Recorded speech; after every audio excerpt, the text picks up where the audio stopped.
തോന്നിപ്പോയാൽ ഈമാന് പോയി കേട്ടോ. ഇതിനത്ര പ്രശ്നമൊന്നുമില്ല. എത്ര ആളുകൾ ഇതിന്റെ പിന്നിലുണ്ട്, എത്ര ആളുകൾ ഇത് ചെയ്യുന്നുണ്ട് എന്നൊരു തോന്നല് വന്നാൽ സുബ്ഹാനല്ലാഹ് നമ്മുടെ ഈമാന് പോയി. അതുകൊണ്ടാണ് ഹറാമിനെ ഹറാമായിട്ട് തന്നെ കാണണം, ഹറാമിനെ ഹറാമായിട്ട് തന്നെ കാണണം. എത്ര സന്നിഗ്ധ ഘട്ടമാണെങ്കിലും അതിനോട് സമരസപ്പെടുന്ന ഒരു രംഗം നമുക്ക് ഉണ്ടായിക്കൂടാ. എത്ര ബുദ്ധിമുട്ടുള്ള സംഗതി വന്നാലും അത് സ്വീകരിക്കുന്ന ഒരു സന്ദർഭം ഉണ്ടായിക്കൂടാ. ലാഘവത്തോടെ കാണരുത്, ലാഘവത്തോടെ കാണരുത്. ഹറാമിനെ ഹറാമായിട്ട് തന്നെ കാണണം. അതിനൊന്നും പ്രശ്നമില്ല എന്ന് കാണരുത്. പ്രായപൂർത്തിയും പക്വതയും എത്തിയിട്ട് 1-2 മക്കളുള്ള ഒരു ഉപ്പയോട് അല്ല, അങ്ങനെയൊന്നും ഈ രൂപത്തിലൊന്നും വസ്ത്രം ധരിക്കാൻ പാടില്ലല്ലോ. ഇസ്ലാമികമായിട്ട് അതൊക്കെ വളരെ മോശപ്പെട്ട കാര്യമില്ലേ എന്ന് ഒരു ഉസ്താദ് നല്ല ഉപദേശം നൽകിയതാണ്. അയാളെ ബുദ്ധിമുട്ടാക്കിയ അല്ലെങ്കിൽ അപമാനിക്കുക ഒന്നുമില്ല, വ്യക്തിപരമായിട്ട് ഉപദേശിച്ചതാണ്. അപ്പൊ അയാള് പറഞ്ഞു, ഉസ്താദേ, എല്ലാ കാര്യങ്ങളും നോക്കിയിട്ട് ഇപ്പൊ ദുന്യാവിൽ ജീവിക്കാൻ കഴിയും, കുറച്ചൊക്കെ എങ്ങനെ ഇല്ലാതെ ഇപ്പൊ എങ്ങനെ ജീവിക്കാം? സുബ്ഹാനല്ലാഹ്, എന്താണ് ആ പറഞ്ഞതിന്റെ അർത്ഥം? ഇതൊക്കെ കുറച്ച് അനുവദിക്കണം എന്നല്ലേ ആ പറഞ്ഞ മനസ്ഥിതി? ഉസ്താദ് പറയുന്നത് ഈ രൂപത്തിലുള്ള നിങ്ങൾ ധരിച്ചിരിക്കുന്ന ഈ വസ്ത്രം അത് ശരിയല്ല.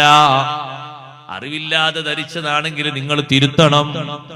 നിങ്ങളെ മോനും ധരിച്ചിരിക്കുന്നത് അങ്ങനെ തന്നെയാണല്ലോ. വളരെ കടുത്ത ഭാഷയിലല്ലേ നബി സല്ലല്ലാഹു അലൈഹി വസല്ലം ഇത് പറഞ്ഞത്? അള്ളാഹുവിന്റെ റഹ്മത്തിന്റെ നോട്ടം നോക്കൂല എന്നൊക്കെ ഇതിന്റെ വിഷയവുമായി ബന്ധപ്പെട്ട് പറഞ്ഞിട്ടില്ലേ? ഈ വിഷയം നമ്മിൽ നിന്ന് ഉണ്ടാകാതെ സൂക്ഷിക്കുകയല്ലേ വേണ്ടത് എന്ന് പറഞ്ഞപ്പോ മറുപടി എന്താണെന്നറിയോ? ഇങ്ങനൊക്കെ അല്ലാതെ ഇപ്പത്തെ കാലത്ത് ജീവിക്കാൻ കഴിയോന്നാണ്. സഹോദരങ്ങളെ, ഏത് കാലം മാറി വന്നാലും ഹറാം ഹറാമായിട്ട് തന്നെ വിലയിരുത്തണം. ഹലാലിന്റെ പരിവേഷം കൊടുത്തുകൂടാ.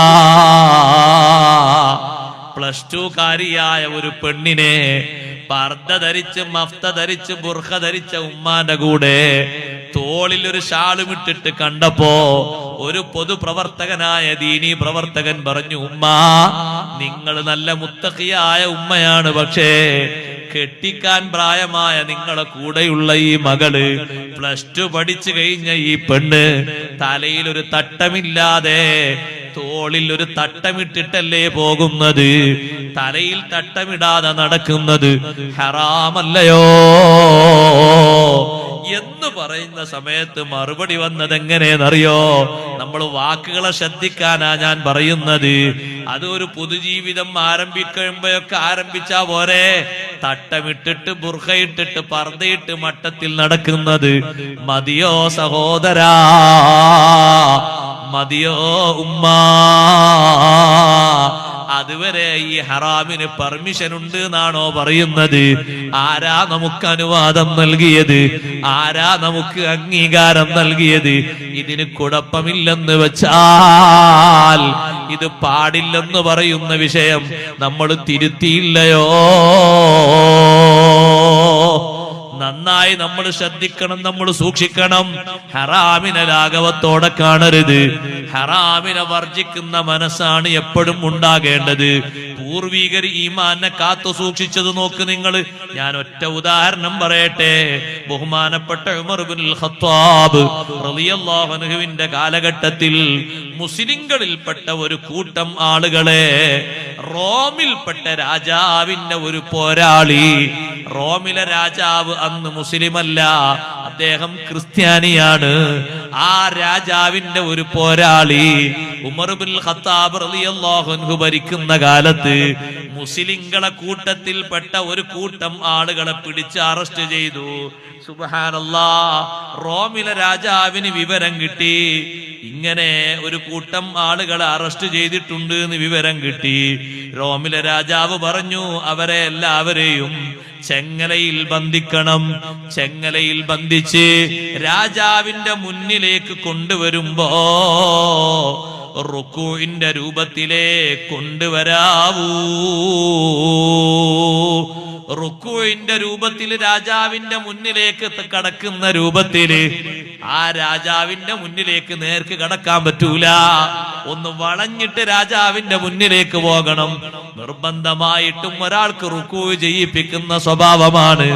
സുബ്ഹാനല്ലാഹ്, മുസ്ലിങ്ങളെ കൂട്ടത്തിൽപ്പെട്ട ഒരാളെ രാജാവിന്റെ മുന്നിലേക്ക് അങ്ങനെ കൊണ്ടുപോകാൻ വേണ്ടി അതേ ചെങ്ങലയിൽ ബന്ധിച്ച് റുക്കൂഇന്റെ രൂപത്തിൽ കൊണ്ടുപോകുന്ന സ്ഥലത്ത് എത്തിയപ്പോ റുക്കൂഇന്റെ രൂപത്തിൽ അങ്ങോട്ട് കടക്കണമെന്ന് പറഞ്ഞപ്പോ അദ്ദേഹം പറഞ്ഞു, ഇന്നീ ലഅസ്തഹീ മിൻ മുഹമ്മദിൻ സ്വല്ലല്ലാഹു അലൈഹി വസല്ലമ അൻ അദ്ഖുല അലൽ കാഫിരി കഹൈഅത്തിർ റാകിഈ. അല്ലാഹുവിന്റെ റസൂല്, ഞാൻ വിശ്വസിച്ച മുത്തുനബി തങ്ങള് ഞാൻ ഈ ചെയ്യുന്നത് കാണുന്നുവല്ലോ, അള്ളാന്റെ റസൂല് കാണുമല്ലോ. നബിതങ്ങൾ വഫാത്തായിട്ട് വർഷങ്ങൾ കഴിഞ്ഞിട്ടുണ്ട്.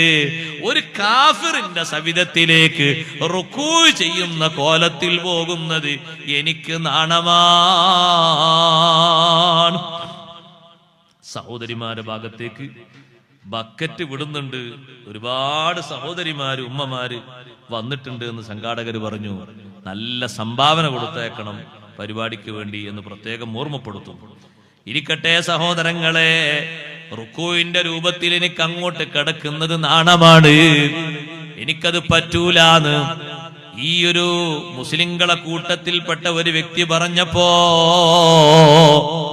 രാജാവിന്റെ അനുയായി പറഞ്ഞു, ആ രൂപം അവിടെ നിന്ന് ഉയർത്തു. അയാള് തലകുനിച്ച് വരാതെ നേർക്ക് നേരെ വരട്ടെ. നേർക്ക് നേരെ മുന്നോട്ട് കടന്നു എന്നു. അതേ കുനിച്ചു പോകുന്ന സ്വഭാവം, അതിന്റെ തടസ്സങ്ങളൊക്കെ മാറ്റിക്കൊടുക്കാൻ പറഞ്ഞു. നേരെ രാജാവിന്റെ അനുയായിയുടെ മുന്നിലേക്ക് പോയി. ദീർഘനേരം സംസാരിച്ചപ്പോ റോം രാജാവിന്റെ അനുയായി പറഞ്ഞു, നീ ഞങ്ങളെ ദീനിൽ പ്രവേശിക്കണം. ഒരാളോട് പറയാണ്, ഞങ്ങളെ മതത്തിൽ നീ പ്രവേശിക്കണം. എന്റെ കയ്യിലുള്ള ഭരണത്തിന്റെ മോതിരം നിന്റെ കയ്യിലേക്ക് വെച്ചു തരാം. റോമിന്റെ അധികാരം നിനക്ക് ലഭിക്കും. നിനക്ക് ഇഷ്ടം പോലെ കാര്യങ്ങൾ ചെയ്യാം.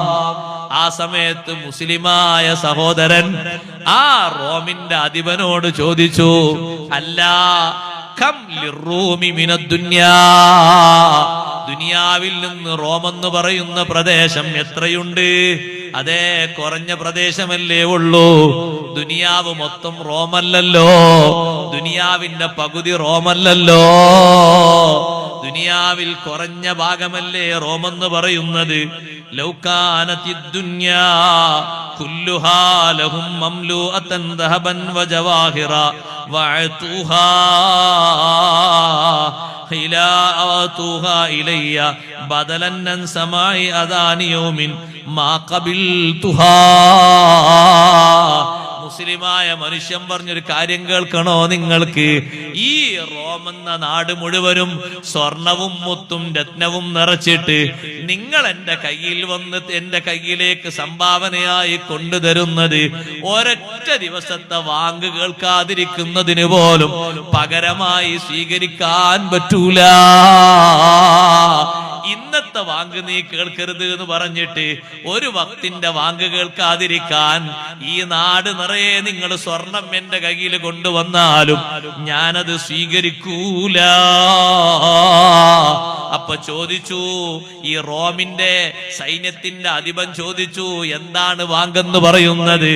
വാങ്കങ്ങ് ഉച്ചത്തിൽ ചൊല്ലിക്കൊടുത്തു. ആ വാങ്കിലുണ്ടല്ലോ അഷ്ഹദു അല്ലാ ഇലാഹ ഇല്ലല്ലാഹ് വ അഷ്ഹദു അന്ന മുഹമ്മദർ റസൂലുള്ളാഹ്. ആ രണ്ട് വാക്കുകൾ കേട്ടപ്പോ റോമിന്റെ അധിപൻ പറഞ്ഞു, നേതാവ് പറഞ്ഞു, ഈ മനുഷ്യന്റെ മനസ്സില് ഖസ്സബത ഹുബ്ബു മുഹമ്മദിൻ ഫീ ഖൽബിഹി, മുഹമ്മദ് നബി സല്ലല്ലാഹു അലൈഹി വസല്ലമ തങ്ങളോടുള്ള ഹുബ്ബ് ഇയാളെ മനസ്സിൽ ഉറച്ചു പോയിട്ടുണ്ട്. പെട്ടെന്നൊന്നും ഇയാളെ മടക്കാൻ കഴിയൂല. മുസ്ലിങ്ങളെ കൂട്ടത്തിൽപ്പെട്ട ഒരാളെ വിളിച്ചുകൊണ്ട് ഒരാളെ പിടിച്ച് പോസ്റ്റ്മോർട്ടം ചെയ്യാൻ. അധികാരത്തിന്റെ മോതിരമാണ് കയ്യിലേക്ക് തരാമെന്ന് പറഞ്ഞത്. അധികാരത്തിന്റെ മോതിരോ? ഈ നാട് മൊത്തം നിങ്ങൾ സ്വർണവും മുത്തും മറ്റൊക്കെ നിറച്ചു വന്നാലും ഒരു നേരത്തെ വാങ്ങ് കേൾക്കണ്ടെന്ന് പറഞ്ഞാൽ എനിക്കത് സഹിക്കൂല. പിന്നല്ലേ നാടിന്റെ അധികാരം മൊത്തം.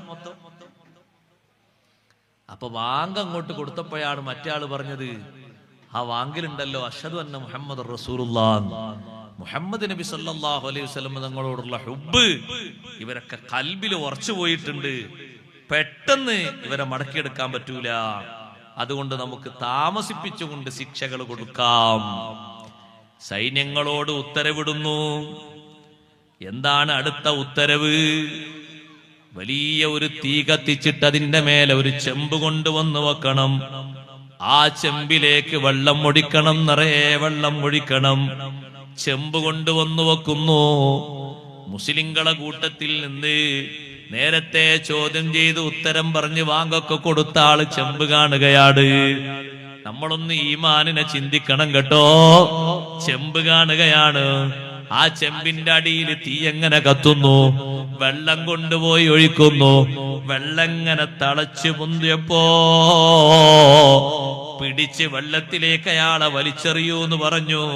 അവരെല്ലാവരും കൂടി പിടിച്ച് ഈ മനുഷ്യനെ ചെമ്പിലേക്ക് വലിച്ചെറിയുമ്പോ ചെമ്പിലേക്ക് എത്തുന്നത് കുറെ ദൂരത്ത് നിന്ന് എറിഞ്ഞിട്ടാണ്. ചെമ്പ് തൊടാനായ നേരത്ത് മുസ്ലിം അങ്ങ് ചൊല്ലിപ്പോയി, ബിസ്മില്ലാഹിർ റഹ്മാനിർ റഹീം. റഹ്മാനും റഹീമുമായ അല്ലാഹുവിന്റെ ഇസ്മോടുകൂടെ പടച്ച റബ്ബല്ലേ ഈ തീന് ശക്തി കൊടുക്കുന്നവൻ, പടച്ച റബ്ബല്ലേ ഈ വെള്ളം തിളപ്പിക്കുന്നവൻ, പടച്ച റബ്ബല്ലേ ഈ തീന് ചൂട് കൊടുക്കുന്നവൻ, ആ അള്ളാഹുവിന്റെ ഇസ്മോടെ ഞാൻ ഇതിലേക്ക് പ്രവേശിക്കുന്നു എന്ന് ബിസ്മീൻ ചൊല്ലിയിട്ട് ആ ചെമ്പിലേക്ക് അങ്ങ് കിടന്ന് ഒരു ഭാഗത്തുകൂടെ പ്രവേശിച്ച് മറ്റൊരു ഭാഗത്തുകൂടെ പുറത്തേക്ക് വന്നു. സുബ്ഹാനല്ലാഹ്. അവർക്കൊന്നും തൊടാൻ കഴിയാതെ തിളച്ചു മറിയുന്ന വെള്ളം, അതിന്റെ ചൂടിന്റെ ഡിഗ്രി കൊണ്ട് എത്രയോ ഉയരത്തിലേക്ക് അതിന്റെ ആവി പൊങ്ങുന്നുണ്ട്. അത്ഭുതപ്പെട്ടുപോയി. വല്ലാത്തൊരു മനുഷ്യൻ തന്നെയാണ്, വല്ലാത്തൊരു ഈമാൻ തന്നെയാണ്. ഈ മനുഷ്യനൊന്നും പറ്റിയില്ലേ? അവര് നോക്കുന്നു, ഒരു ഭാഗത്തും പൊള്ളിയിട്ടില്ല, രോമം കരിഞ്ഞിട്ടില്ല, കല വീണിട്ടില്ല, എവിടെയും ചുവപ്പോ മറ്റു കളറുകളോ ഒന്നുമായിട്ടില്ല. അതാ അടുത്ത ശിക്ഷ കൊടുക്കാൻ വേണ്ടി ഉത്തരവിടുന്നു. രാജാവിന്റെ സൈന്യത്തിന്റെ അധിപൻ പറയുന്നു, ഒരു ഇരുട്ടുമുറിയിൽ കൊണ്ടുപോയി താമസിക്കണം ഈ മനുഷ്യനെ. ഭക്ഷണം കൊടുക്കാതെ വെള്ളം കൊടുക്കാതെ ആ മുറിയിൽ തന്നെ കെട്ടിയിടൂ. അതേ ഇരുട്ടുമുറിയിലേക്ക് പാത്രത്തിലേക്ക് നിങ്ങൾ കൊണ്ടുപോയി വെക്കേണ്ടത് പന്നിമാംസവും കള്ളും മാത്രമാണ്. പച്ചവെള്ളം കൊടുക്കരുത്, കടിക്കാൻ പറ്റുന്ന ഒരു ഭക്ഷണവും കൊടുക്കരുത്. എങ്ങനെയുണ്ട് ഈമാൻ എന്ന് ഞാനൊന്ന് നോക്കട്ടെ. റൂമിൽ കൊണ്ടുപോയി അടച്ചിടുന്നു. 40 ദിവസം കൊടുക്കാൻ വേണ്ടി പറയുന്നത് കള്ളും പന്നിമാംസവുമാണ്. പന്നിമാംസം ഹറാമല്ലേ? കള്ളും ഹറാമല്ലേ? ഖംറും ഹറാമല്ലേ? അത് കൊടുക്കാനാ പറയുന്നത്. സുബ്ഹാനല്ലാഹ്.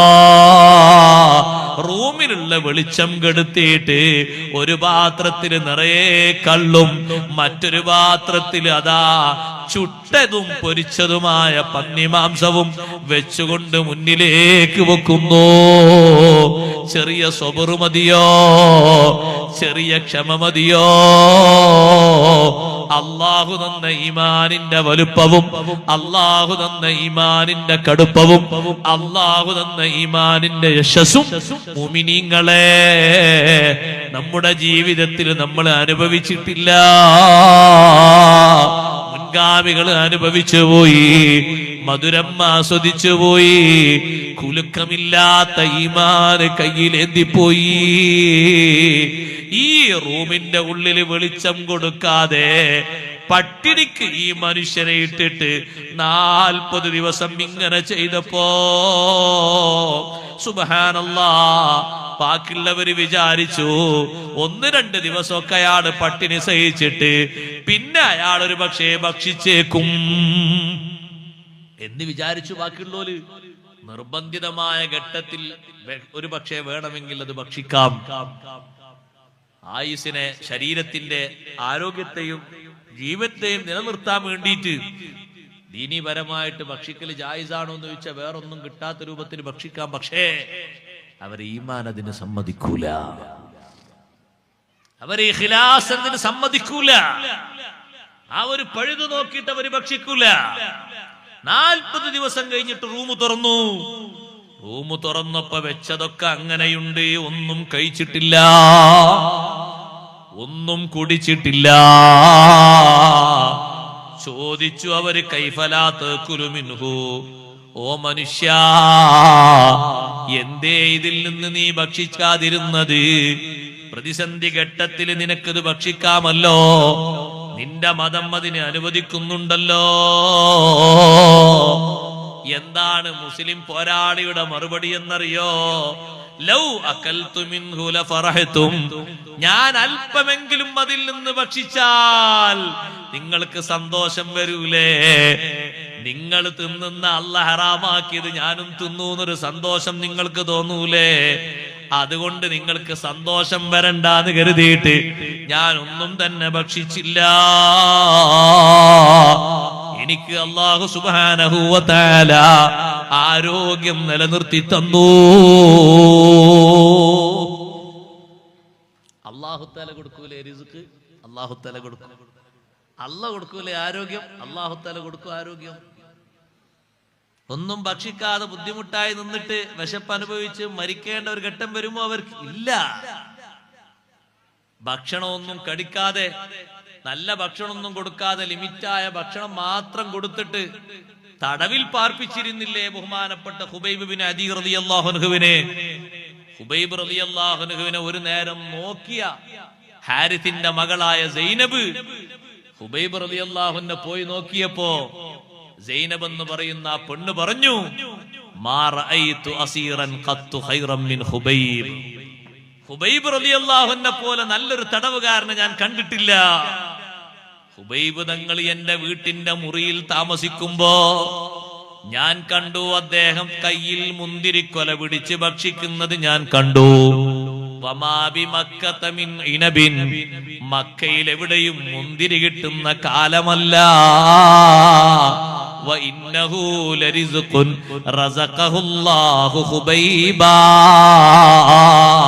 അത് ഖുബൈബ് തങ്ങൾക്ക് സെപ്പറേറ്റ് ആയി അല്ലാഹു നൽകിയ ഭക്ഷണം തന്നെ. കനിയില്ലാ കാലം നീയെ കൊടുത്തോവർ, കരിഞ്ഞാമരത്തിന്മേൽ കയാ നിറച്ചോവർ. മക്കയിൽ എവിടെയും മുന്തിരി കിട്ടാത്ത കാലം, ഒരൊറ്റ മരത്തിലും മുന്തിരിയില്ലാത്ത കാലം, ഖുബൈബ് തങ്ങൾക്ക് അല്ലാഹു മുന്തിരി എന്ന ഭക്ഷണം കൊടുത്ത് സന്തോഷം നൽകിയില്ലയോ? അല്ലാഹുവിന്റെ സ്പെഷ്യൽ ആളുകൾക്ക് ഭക്ഷണം കൊടുക്കുന്നത് അല്ലാഹുവല്ലേ? അതിനാരെങ്കിലും മാധ്യമം ആവശ്യമുണ്ടോ? ഇല്ലേ, ഇല്ല. 40 ദിവസം ഈ മുസ്ലിം സഹോദരൻ ആ റൂമിന്റെ ഉള്ളിൽ താമസിച്ചിട്ട് ഒരു വെള്ളത്തിന്റെ ഒരു മുറുക്ക് പോലും കുടിക്കാതെ, ഖംറിന്റെ ഒരു ചെറിയ തുള്ളി പോലും കടിക്കാതെ, പന്നിമാംസം ഒരു കഷ്ണം പോലും രുചി നോക്കാതെ എങ്ങനെയാ സഹോദരങ്ങളെ തള്ളി നീക്കിയത്? അല്ലാഹുവല്ലേ അവർക്ക് ആരോഗ്യം നൽകിയത്? അല്ലാഹുവല്ലേ അവർക്ക് ഈമാന് നൽകിയത്? ഈമാനിന്റെ ഒരൊറ്റ സംരക്ഷണത്തിന് വേണ്ടിയല്ലേ ഈ ത്യാഗം അവർ സഹിക്കുന്നത്? അപ്പൊ പിന്നെ സഹായം കൊടുക്കുന്നത് അല്ലാഹു തന്നെയാണ്. വമൻ യത്തഖില്ലാഹ യജ്അൽ ലഹു മഖ്റജാ വയർസുഖുഹു മിൻ ഹൈതു ലാ യഹ്തസിബ്. അല്ലാഹുവിനെ തഖ്വ ചെയ്ത് ജീവിക്കുന്ന മനുഷ്യന് അവിചാരിത മാർഗത്തിലൂടെ അല്ലാഹു റിസ്ക് നൽകും. അവന് കൊടുക്കേണ്ട മാർഗങ്ങളൊക്കെ അല്ലാഹു കൊടുക്കും, പരിഹാരങ്ങളൊക്കെ കൊടുക്കും. ഇതും നടന്നില്ല എന്ന് കണ്ടപ്പോ സൈന്യാധിപൻ ആ മനുഷ്യനോട്, മുസ്ലിമിനോട് പറഞ്ഞു, എങ്കിൽ എങ്കിൽ ഒന്നും നീ ഭക്ഷിക്കാത്തത് കൊണ്ട് നിന്നെ വഴിക്ക് വിടണോ? നിന്റെ കൂടെയുള്ള തടവുകാരെ ഞാൻ വിട്ടേക്കണോ? എന്റെ കാലിൽ കിടന്നൊരു സുജൂദ് നീ ചെയ്തേക്കൂ, എന്റെ കാലിൽ കിടന്നൊരു സുജൂദ് നീ ചെയ്തേക്കൂ.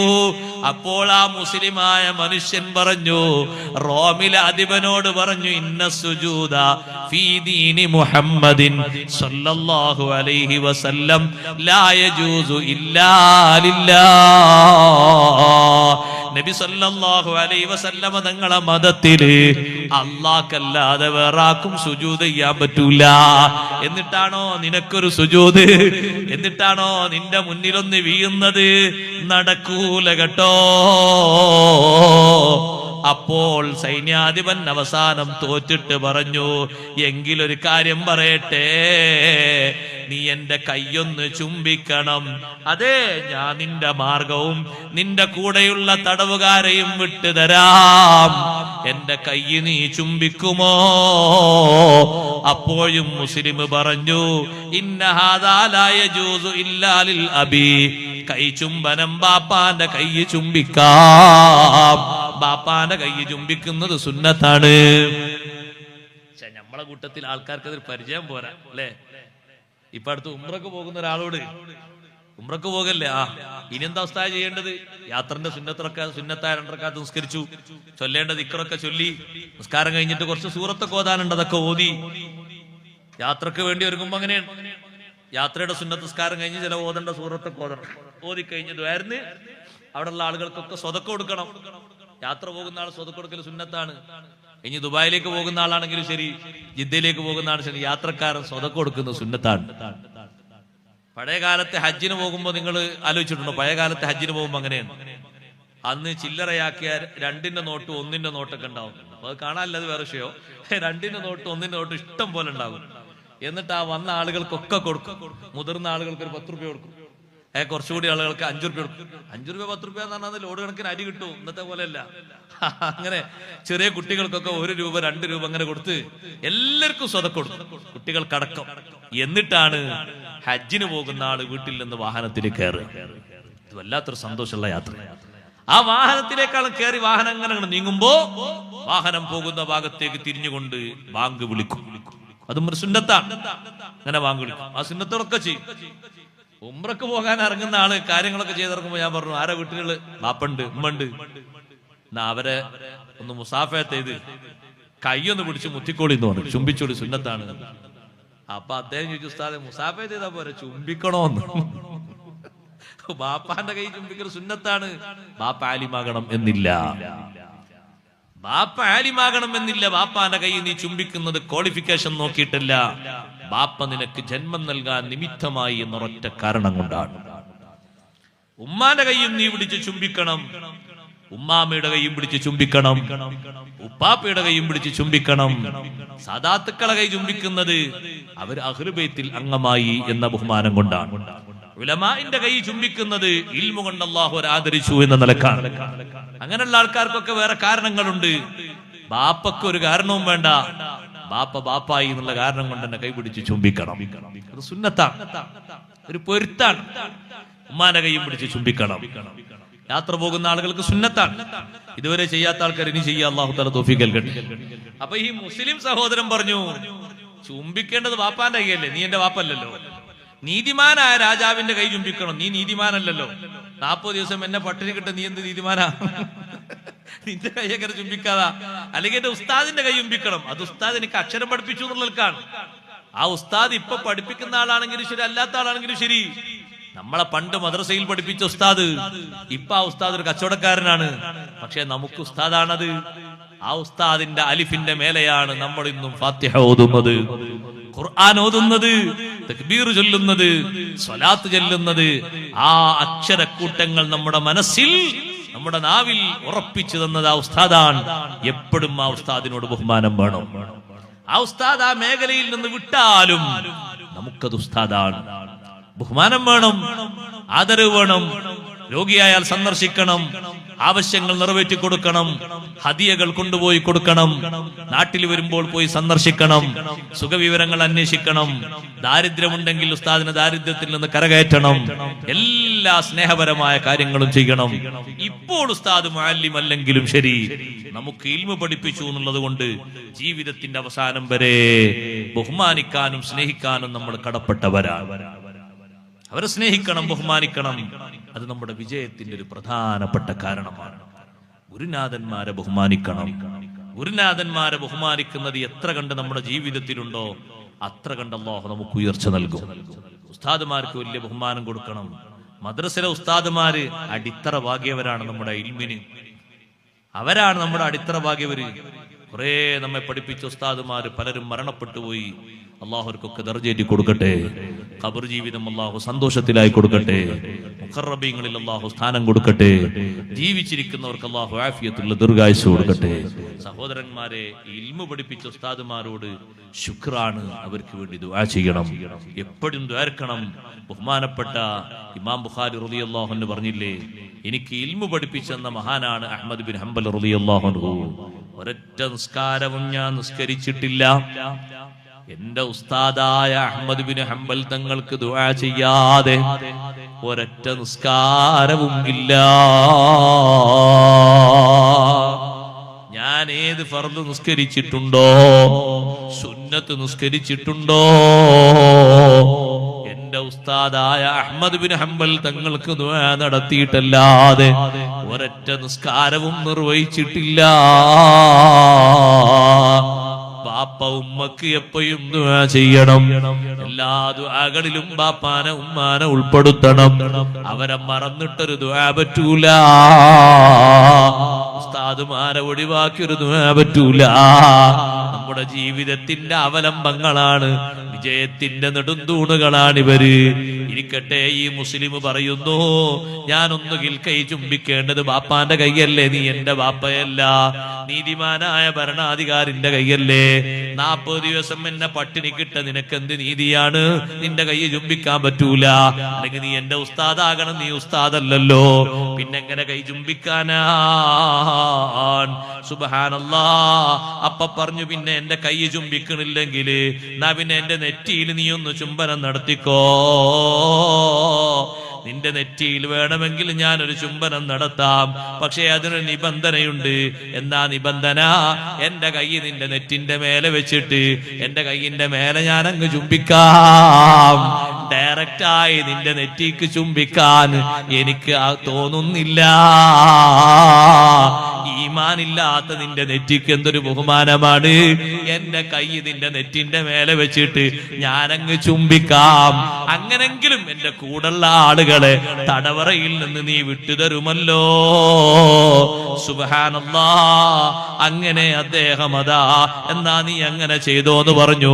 നെറ്റിന്റെ മേലെ കൈവച്ചു. അങ്ങനെ ആ കൈ ചുംബിക്കാൻ ഉദ്ദേശിച്ചുകൊണ്ട്, അതേ ചുംബിക്കാൻ കൈയിന്റെ മേലേക്ക് കൊണ്ടുപോകുമ്പോ, അല്ലെങ്കിൽ നീ ചുംബിക്കണ്ടെന്നും പറഞ്ഞിട്ട് ആ മുസ്ലിമിനെയും കൂടെയുള്ള തടവുകാരെയും വിട്ടുകൊടുത്തിട്ട് അവർക്ക് ധാരാളം സമ്മാനം കൊടുത്തു. ഉമർ ഇബ്നുൽ ഖത്താബ് റളിയല്ലാഹു അൻഹുവിന് റോമിലെ രാജാവിന്റെ വക ഒരു എഴുത്ത്. എന്താണ് ആ എഴുത്തിലുള്ളത്? ലൗ കാന ഹാദർ റജുലു ഫീ ബിലാദിനാ അലാ ദീനിനാ ലകുന്നാ നഅതഖിദു ഇബാദതഹു. ഉമർ തങ്ങളെ, നിങ്ങളെ മുസ്ലിങ്ങളെ കൂട്ടത്തിൽ നിന്ന് ഞങ്ങൾ പരീക്ഷണത്തിന് വിധേയമാക്കിയ ഒരൊറ്റ വ്യക്തിയുണ്ട്. ചെമ്പിലേക്ക് വലിച്ചെറിഞ്ഞിട്ട് വറച്ചട്ടിയിൽ ശരീരം ഒന്നുമാകാതെ ബിസ്മി ചൊല്ലിയിട്ട് രക്ഷപ്പെട്ട വ്യക്തിയാണ്. 40 ദിവസം പട്ടിണിക്കിട്ടിട്ട് മുന്നിൽ 1-ാം നമ്പർ ഹംറും അതുപോലെ പന്നീർച്ചയും കൊടുത്തിട്ട് ഒന്നും കളിക്കാതെ പട്ടിണി കിടന്നിട്ട് നല്ല ആരോഗ്യത്തോടെ തിരിച്ചു വന്ന ആളാണ്. സുബ്ഹാനല്ലാഹ്. ഈ ഒരൊറ്റ ആള് നമ്മുടെ നാട്ടിലുണ്ടോ? അദ്ദേഹത്തിന്റെ വിശ്വാസത്തിൽ നമ്മൾ ചേർന്നു പോകും. നമ്മൾ ആ ആരാധന ശരിയായി വെച്ചുകൊള്ളും.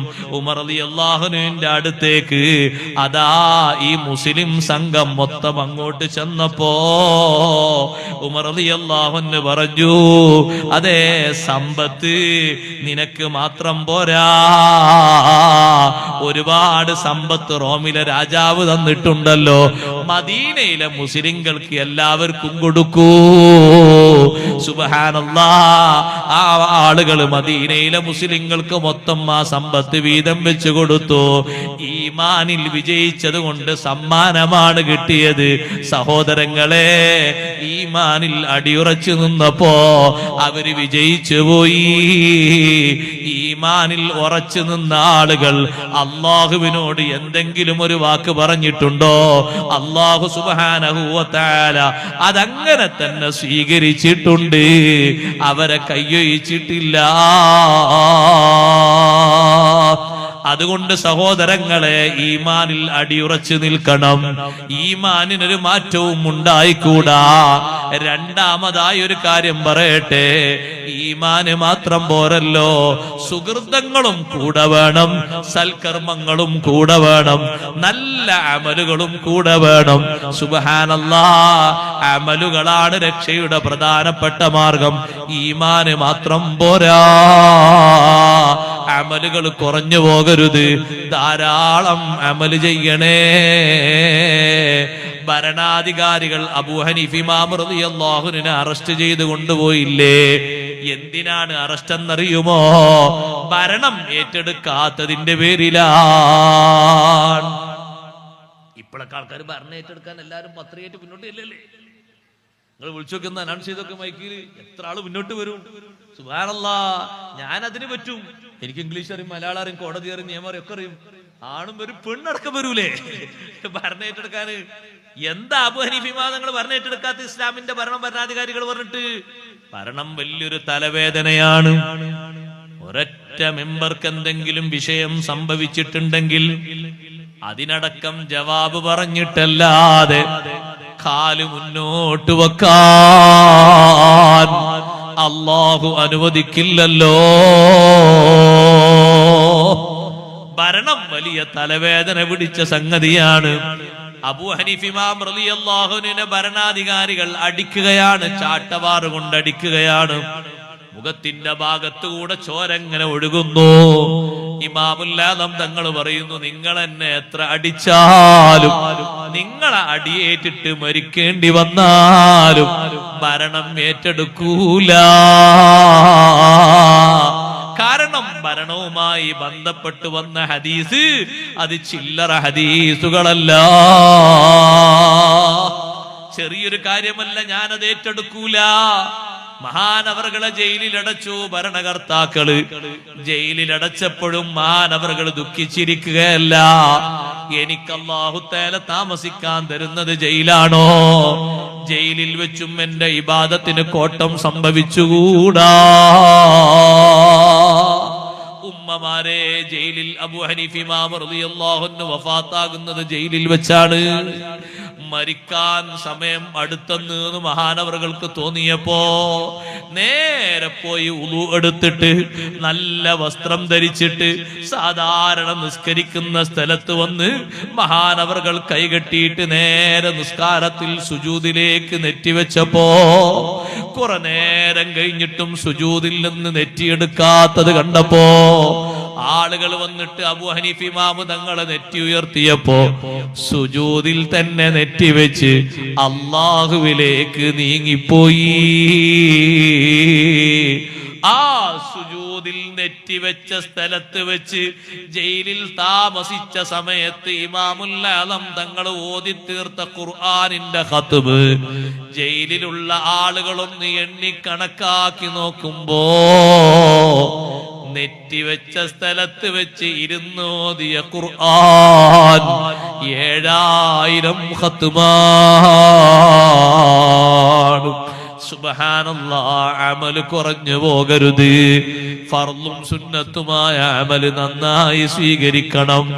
ഈമാനിന് ഏറ്റവും താങ്ങും തണലുമായി നിൽക്കുന്നത് അമലാണ്. ഈമാന് പറഞ്ഞിടത്തൊക്കെ അല്ലാഹു ഖുർആനിൽ അമലും പറഞ്ഞിട്ടുണ്ടല്ലോ. നമ്മൾ അമല് ധാരാളം ചെയ്യേണ്ട വിഭാഗമാണ്. എന്തിനാന്നറിയോ ഉമ്മമാരെ? പൂർവീകര് കണ്ടിട്ടില്ലാത്ത ഒരുപാട് സുഖങ്ങള് നമ്മൾ കൈക്കലാക്കി പോയി, നമ്മൾ അനുഭവിച്ചു പോയി. ഈ നാട്ടിലേതെങ്കിലും ഒരു വീട്ടില് വൈദ്യുതി ലഭിക്കാത്തതുണ്ട് എന്ന് എനിക്ക് തോന്നുന്നില്ല. ഇല്ല. നമ്മുടെ ഉമ്മാമ്മമാര് മണ്ണെണ്ണ വിളക്ക് കത്തിച്ച് വീടിന്റെ പുറത്തുള്ള കിണറ്റിന്റെ ആഴിയിൽ നിന്ന് വെള്ളം കോരിയിട്ട് ഓരോ ദിവസവും 150 200 ലിറ്റർ വെള്ളപ്പാത്രത്തിൽ നിറച്ചവരല്ലേ? ഒരൊറ്റ ദിവസം വെള്ളപ്പാത്രത്തിൽ 200 ലിറ്റർ വെള്ളം കുടുംബത്തിന് വേണ്ടി ഒരു ഉമ്മയും പെങ്ങളും കോരി നിറച്ചാൽ ആ ടൈമിൽ ചെയ്ത സേവനം മുഴുവനും സ്വർഗത്തിലേക്കുള്ള അമലല്ലയോ? ഓരോ തുള്ളി വെള്ളവും അവര് കോരിയെടുത്തത് മുക്കിയെടുത്തത് സ്വർഗത്തിലേക്ക് സ്ഥാനം കിട്ടുന്ന വലിയ അമലല്ലയോ? നമുക്ക് ആധുനിക സൗകര്യങ്ങളുടെ പേരില് ആ വലിയ അമലില്ലല്ലോ. ഒന്ന് സ്വിച്ച് ഓൺ ചെയ്താൽ വെള്ളം മുന്നിലെത്തിപ്പോയി, മറ്റൊരു ബട്ടണമർത്തിയാൽ തേങ്ങ അരച്ചുപോയി, വേറൊരു ബട്ടണമർത്തിയാൽ അതേ നമ്മുടെ കാര്യങ്ങളൊക്കെ റെഡിയായി. ഭക്ഷണം പാചകം വരെ ബട്ടണമർത്തുന്നതിലൂടെ വേവുന്ന സ്വഭാവം വരെ മനസ്സിലാക്കിപ്പോയി. സൗകര്യങ്ങളും സംവിധാനങ്ങളൊക്കെ അല്ലാഹു തആല ഏറെ തരുമ്പോഴും നമ്മളെ ഭാഗത്തുനിന്ന് നന്ദി കുറഞ്ഞുകൂടാ. സൗകര്യങ്ങളുള്ള വീട്ടിൽ താമസിക്കുന്ന നമുക്ക് സുന്നത്ത് നിസ്കാരമില്ലേ? സുന്നത്ത് നിസ്കാരം കുറഞ്ഞുകൂടാ. ഫർള് നിസ്കാരം മാത്രം പോര കേട്ടോ, സുന്നത്തായ അമല് ധാരാളം വേണം കേട്ടോ. ഉമ്മമാരെ, നമ്മുടെ വീടൊക്കെ നോക്കുമ്പോ ഒരു സ്വർഗത്തിന്റെ മോഡലല്ലേ? സുബ്ഹാനല്ലാഹ്. വല്ലിപ്പമാരും വല്ലിമ്മമാരും ജീവിച്ച ഭവനങ്ങള്, പൂർവകാലത്തുള്ള ആളുകൾ ജീവിച്ച ഭവനങ്ങള്, എന്തെങ്കിലും സൗകര്യങ്ങൾ ആ വീട്ടില് പറയാറുണ്ടോ? ഒരു കട്ടില് വരെ ഒരാൾക്ക് കിടക്കാൻ പാകത്തിലല്ലേ? ഏറിപ്പോയാൽ 2 ആൾക്ക് കിടക്കാൻ പാകത്തിലല്ലേ? ഇന്ന് 4 ആൾക്ക് കിടക്കാനും പാകത്തിൽ കട്ടിലുണ്ടല്ലോ. 10 ആൾക്ക് വിരിക്കാൻ പറ്റിയ പായയുമുണ്ടല്ലോ, വിരിപ്പും പുതപ്പുമുണ്ടല്ലോ. ഈ സൗകര്യങ്ങളൊക്കെ അല്ലാഹു തആല തന്നത് ഏറെ ശുക്ർ ചെയ്യാനാ. അമലൊട്ടും കുറച്ചുകൂടാ. മഹാന്മാർക്ക് മരണത്തിന്റെ ശേഷം സ്വർഗത്തിലേക്ക് പോകുന്ന അവസ്ഥകൾ അവർ കണ്ടത്. അതിന് കാരണം സയ്യിദുനാ റസൂലുള്ളാഹി സ്വല്ലല്ലാഹു അലൈഹി വസല്ലമ തങ്ങൾ പറഞ്ഞത് തന്നെ ജീവിതകാലത്ത് സമ്പാദിച്ച അമലാണ്.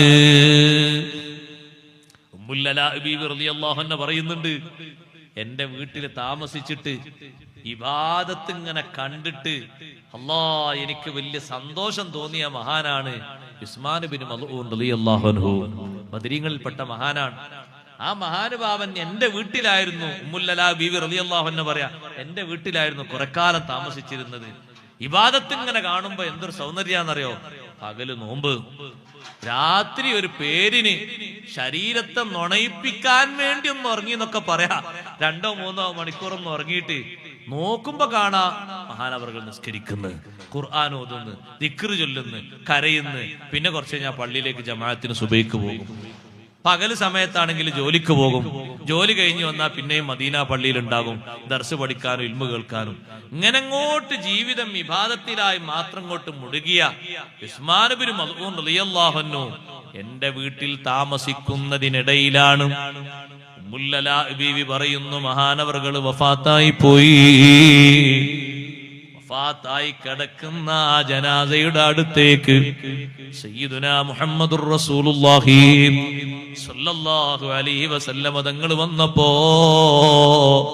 ഉസ്മാൻ ബിൻ മൽഊൻ റളിയല്ലാഹു അൻഹുവിനെ നോക്കിയിട്ട് ഉമ്മുൽ അലാ ബീവി റളിയല്ലാഹു അൻഹ ഒരു വാക്ക് പറഞ്ഞു, അമ്മാ ഷഹാദതി അലൈക ലഖദ് അക്രമകല്ലാഹ്. ഓ ഉസ്മാൻ ബിൻ മൽഊൻ തങ്ങളെ, ഞാൻ നിങ്ങൾക്ക് നൽകുന്ന സാക്ഷ്യം, ഞാൻ നിങ്ങൾക്ക് നൽകുന്ന സർട്ടിഫിക്കറ്റ്, ലഖദ് അക്രമകല്ലാഹ്, അല്ലാഹു നിങ്ങളെ ആദരിച്ചിട്ടുണ്ടല്ലോ, അല്ലാഹു നിങ്ങൾക്ക് ബഹുമാനം നൽകിയിട്ടുണ്ടല്ലോ എന്നൊരു വാക്ക് നബി സല്ലല്ലാഹു അലൈഹി വസല്ലം വന്നപ്പോ ഞാൻ പറഞ്ഞപ്പോ അല്ലാഹുവിന്റെ റസൂല് എന്നോട് ചോദിച്ചു, ഉമ്മുൽ അലാഏ വമാ യുദ്രീകി അന്നല്ലാഹ അക്രമഹു, ഈ സഹാബിക്ക് അല്ലാഹ് ബഹുമാനം കൊടുത്തു എന്ന് നിങ്ങൾക്കാരാ വിവരം തന്നത്? ഈ സഹാബിക്ക് അല്ലാഹ് ബഹുമാനം കൊടുത്തു എന്ന് നിങ്ങൾക്ക് അറിവ് തന്നതാരാ? ഉമ്മുൽ അലാ ബീവി പറയാണ്, ഞാൻ പേടിച്ചു പോയി. ഞാൻ പറഞ്ഞത് അബദ്ധമായി പോയോ എന്ന് എനിക്ക് തോന്നിപ്പോയി. രാവും പകലും ജീവിതം കണ്ടിട്ടാണ് ഞാൻ അങ്ങനെ പറഞ്ഞത്. അല്ലാഹുവിന്റെ റസൂൽ സല്ലല്ലാഹു അലൈഹി വസല്ലം തങ്ങൾ പറയുന്നു, ഞാൻ അല്ലാഹുവിന്റെ റസൂലല്ലേ, എന്റെ കാര്യത്തെ പറ്റി തന്നെ എനിക്ക് വിധി എഴുതാനൊക്കില്ല. പെട്ടെന്ന് നിങ്ങൾ ഇങ്ങനെ സർട്ടിഫിക്കറ്റ് കൊടുക്കാനുള്ള കാരണം എന്താണ്? പറയുന്നു, നബിയേ, ഇനി ഞാൻ ഒരാളെയും മദ്ഹ് പറയൂല, പൊക്കി പറയൂല. നിങ്ങൾക്കാരാ വിവരം തന്നത് എന്ന് അല്ലാഹുവിന്റെ റസൂല് ചോദിച്ചതോടെ ഞാൻ പേടിച്ചു പോയി. പിന്നെ ഞാൻ ഒരാളെയും അങ്ങനെ ഉയർത്തി പറയാറില്ല. എന്നാലും എന്റെ മനസ്സിലൊരു സങ്കടം, ഞാൻ ഇത്രയും ബഹുമാനത്തോടെ കണ്ട ഒരു മഹാനെ പറ്റി ഞാൻ അങ്ങനെ പറഞ്ഞതിന് നിങ്ങൾക്ക് എവിടുന്നേ വിവരം കിട്ടിയെന്ന് അല്ലാഹുവിന്റെ റസൂല് എന്നോട് ചോദിച്ചില്ലേ? ഞാൻ ആ മഹാന്റെ ജീവിതം ശരിക്ക് കണ്ടതാണല്ലോ. അന്ന് മഹാനവറുകളെ ഖബറടക്കിയ ശേഷം രാത്രി സമയത്ത് ഉസ്മാൻ ഇബ്നു മദ്ഊൻ തങ്ങളെ ഞാൻ സ്വപ്നത്തിൽ കണ്ടു. സുബ്ഹാനല്ലാഹ്, ഫുൾ വസ്ത്രം ധരിച്ചുകൊണ്ട് നല്ല സുസ്മേരവദനായി സന്തോഷത്തോടെ പച്ചത്തോപ്പുകളിലൂടെ മഹാനവറുകൾ അങ്ങനെ നടക്കുന്നത് സ്വപ്നത്തിൽ ദർശിച്ചപ്പോ ഞാൻ അല്ലാഹുവിന്റെ റസൂലിനോട് പോയിട്ട് പറഞ്ഞു, നബിയേ, ഉസ്മാൻ ഇബ്നു മദ്ഊൻ റളിയല്ലാഹു അൻഹുവിനെ പൂർണ്ണ വസ്ത്രം ധരിച്ച് പച്ചപ്പുള്ള സ്ഥലത്തുകൂടെ സന്തോഷത്തോടെ നടക്കുന്നത് കണ്ടുപോയി നബിയേ. ഉമ്മുൽ അലാഏ, നിങ്ങൾ കണ്ടത് ശരിയാണ്. ആ കണ്ട സൗന്ദര്യമില്ലേ, അത് ജീവിതത്തിലെ അമലാകുന്നു. അതുകൊണ്ട് ഉമ്മമാരെ അമല് കുറക്കരുത്, ചെറുപ്പക്കാരെ അമല് കുറക്കരുത്. ഖുർആനുമായി ആത്മീയ ബന്ധം നമ്മൾ കൂടുതലാക്കണം. ഒരു മാസക്കാലം വലിയ ബന്ധമുണ്ടായിരുന്നില്ലേ? പെരുന്നാളോട് അത് ഉപേക്ഷിച്ചോ? പറ്റില്ല കേട്ടോ. എല്ലാ ദിവസവും ഖുർആനുമായി ആത്മബന്ധം വേണം, ഖുർആനുമായി വലിയ ബന്ധം വേണം. ഖുർആൻ നാളെ ആഖിറത്തിൽ ശഫാഅത്ത് ചെയ്യുന്നൊരു കിതാബാണ്, തിരിച്ചറിയുന്നൊരു ഗ്രന്ഥമാണ്. അതിനെ ഓതിയവർക്കും അതിനെ ബഹുമാനിച്ചവർക്കും വലിയ ബഹുമാനം ഖുർആൻ വാങ്ങിത്തരുന്നത് പാരത്രിക ലോകത്താണ്. അതുകൊണ്ട് തന്നെ ഖുർആൻ എപ്പോഴും കൂടെ പിടിക്കണം, ഖുർആൻ എപ്പോഴും തുറന്നു ഓതണം. മുസ്ഹഫ് നമ്മുടെ ഏറ്റവും നല്ല കണക്ഷന് കാരണമാകണം. അള്ളാഹുവിന്റെ ഖുർആൻ നന്നായി ഓതണം. ഉമ്മമാരെ, നഫീസ റളിയല്ലാഹു അൻഹാ അവസാനവും ഖുർആൻ ഓതിയിട്ടല്ലേ വഫാത്തായത്. റാബിയത്തുൽ അദവിയ്യ റളിയല്ലാഹു അൻഹ അങ്ങനെയല്ലേ? ഉസ്മാൻ ഇബ്നു അഫ്ഫാൻ റളിയല്ലാഹു അൻഹു അങ്ങനെയല്ലേ? ഷാഫി ഇമാം തങ്ങൾ ഖുർആൻ കേട്ടിട്ടല്ലേ വഫാത്തായത്. സുബ്ഹാനല്ലാഹ്. അതുകൊണ്ട് ഖുർആനുമായി വലിയ ആത്മബന്ധം പുലർത്തിയിട്ട് അമലുകൾ വർദ്ധിപ്പിക്കണം. നിത്യേന ഓതേണ്ട സൂറത്തുകളില്ലേ? സൂറത്തുൽ വാഖിയയും തബാറകയും സൂറത്തു സജദയും അർ-റഹ്മാനും, അതൊക്കെ സൂറത്തു ദുഖാനും സബുൽ മുൻജിയാത്ത് എന്നും പതിവാക്കണം. അതേ, ഖുർആനുമായി എത്ര വലിയ കണക്ഷൻ കൂടുതലുണ്ട്, അത്ര വലിയ കണക്ഷൻ നമ്മോട്, അത്ര വലിയ പരിചയം വാനലോകത്തുള്ള മലക്കുകൾക്ക് അധികം കിട്ടും കേട്ടോ. ഇവിടെ ഖുർആനുമായി നല്ല ബന്ധമുണ്ടോ? ജനങ്ങളെക്കാളും നമ്മെ പരിചയമുള്ളവര് അള്ളാഹുവിന്റെ റഹ്മത്തിന്റെ മാലാകമാരാണ്. അതുകൊണ്ടല്ലേ മുആവിയത്ത് ബിൻ മുആവിയ റളിയല്ലാഹു അൻഹു മഹാനവർകൾ വഫാത്തായപ്പോ അതേ 10,000 മലക്കുകള് കൂട്ടം കൂട്ടമായി ജനാസ നിസ്കരിക്കാൻ വേണ്ടി ഇറങ്ങി വന്നപ്പോ നബി സല്ലല്ലാഹു അലൈഹി വസല്ലമ തങ്ങൾ ചോദിച്ചില്ലേ, അല്ല മുആവിയ റളിയല്ലാഹു അൻഹുവിനെ നിങ്ങൾക്ക് പരിചയമുണ്ടോ? മലക്കുകൾ പറഞ്ഞു, ഉണ്ട് നബിയേ. വാനലോകത്തുള്ള മുഴുവൻ മലക്കുകൾക്കും മുആവിയ റളിയല്ലാഹു അൻഹുവിനെ നന്നായി അറിയാം. എങ്ങനെയെന്ന് ചോദിച്ചു അല്ലാഹുവിന്റെ റസൂൽ. അപ്പൊ പറഞ്ഞു, ഒരു ദിവസം ഏറ്റവും അധികം ഭൂമിയിൽ നിന്ന് ഖുൽ ഹുവല്ലാഹു അഹദ് ഓതിയിട്ട് വാനലോകത്തേക്ക് അതിന്റെ ആ ഒരു സൗന്ദര്യം, അതിന്റെ ആ ഒരു ശബ്ദം, അതിന്റെ ആ ഒരു സുഗന്ധം മുആവിയ റളിയല്ലാഹുവിൽ നിന്നാണ് അടിച്ചു വീശുന്നത്. ഏറ്റവും അധികം